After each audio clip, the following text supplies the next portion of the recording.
Hi guys, this is Ben from Island Computers. This is a up-to-date printer reinstall video.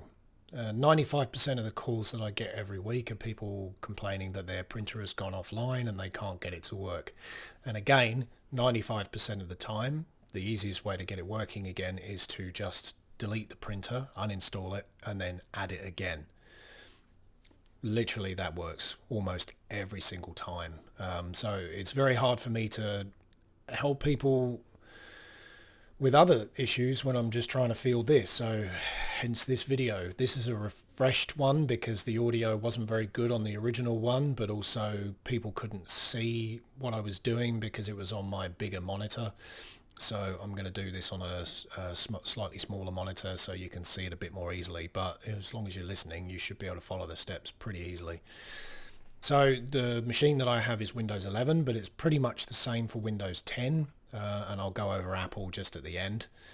So what I'll do is I'll just change the view so you can see my screen. So this is the Windows 11 start menu or settings menu. So to get to the settings menu, you just click on the Windows symbol in the bottom left hand corner, so the 4 squares, and then click on settings. It literally has a cogwheel and the word settings underneath. So you just click on that and then it'll open. On Windows 10 it usually appears as a cogwheel on its own down in the bottom left hand corner, so you just click on that.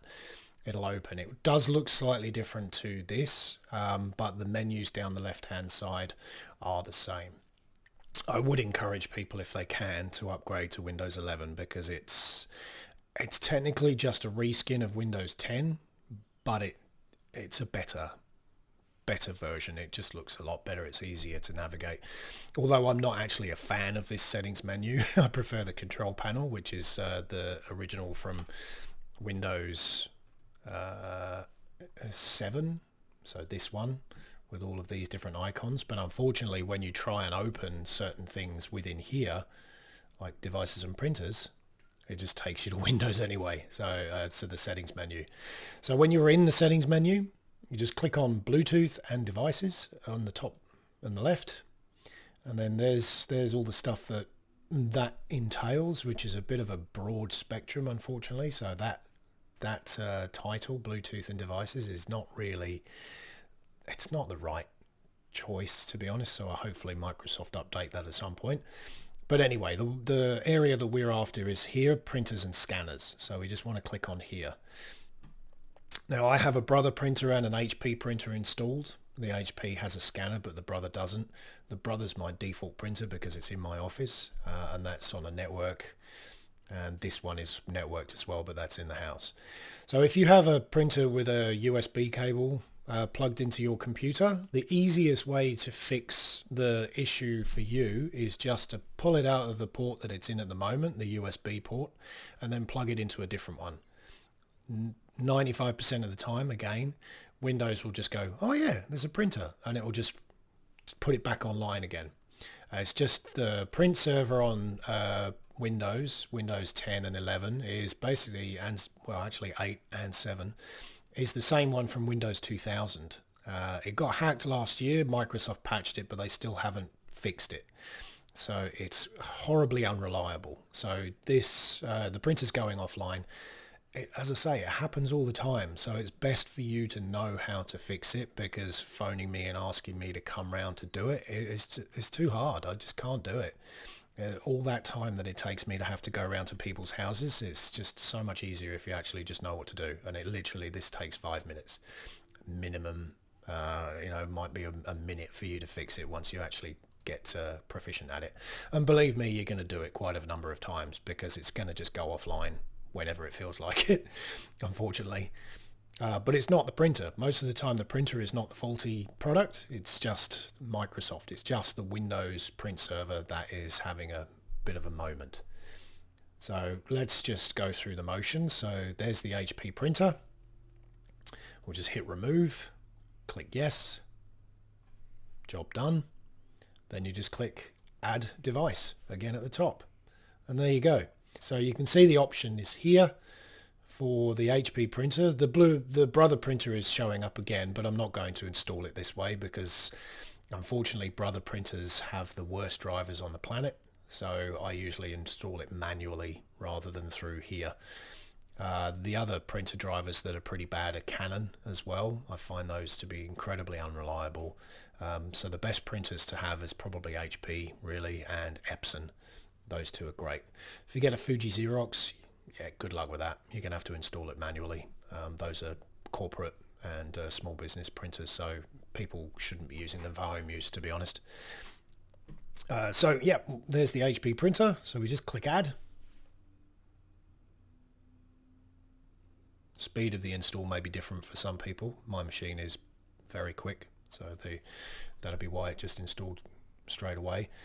Now once you've installed the HP printer, the HP Smart app will pop up to say it's detected the printer, and then you can usually just go in there, have a look. So yeah, clearly I need some color cartridges, but that's it, it's done. It may look a bit weird right now, like you might have two printers visible in here. So usually I just click out, go back in again.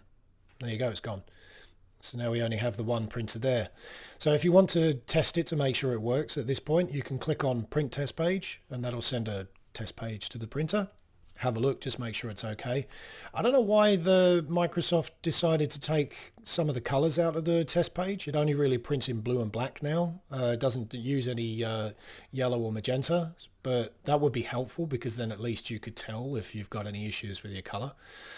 But once it's printed, you can then pop it on the flatbed scanner and then scan it into the computer if you just want to check that your scanner is working as well. If you already have your scanning program installed on the printer, then that's easy. Just open that and then just click preview, and then it should be able to read the contents of the test print. There is a Windows scan program that I prefer to use. Now it does have a scan to PDF option as well, so if you're putting a document in there, you can scan it to PDF.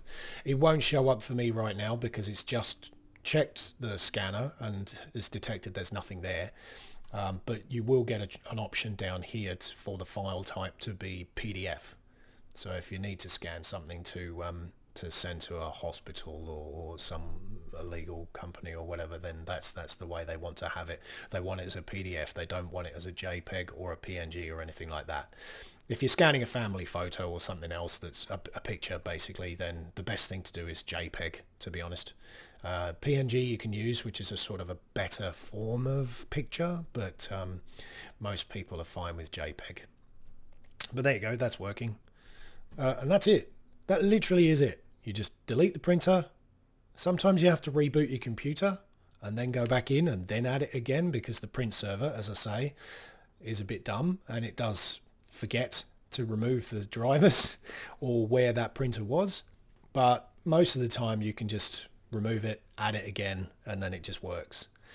But if your printer is not on the network at all, if you can't find it on any device, then the best thing to do is to give me a call, and we'll have to just reinstall it. It's not worth me going through the process to try and re-add a printer to your network, because it's not easy, to be honest. It's quite difficult sometimes for depending on the printer. So best thing to do is just to give me a call, and in those cases I will come around and I will reinstall the printer and make sure it's back on the network, and then do the printer test page, scan the test page, and just make sure the whole kit and caboodle's working. But otherwise, please try this option. It's dead easy. Once you've done it a few times, you should be able to remember it, or just come back to this video when you need to. For Apple, basically it's a similar situation. You go into the System Preferences menu, then you go to Devices, then you go to Printers. You've got a list down the left-hand side of all the devices that are installed, and you'll see your printer there. Just select it, hit minus, it'll remove it. Sometimes you have to reboot again because the Apple print server is not that great either. But then just click plus, add the printer again, or detect the printer, and then just go through the motions. The drivers are already on there, but if you have any issues with either on Windows or on the Apple where it still doesn't work, just give me a call. It's Ben from Island Computers. I hope this helps. Ciao.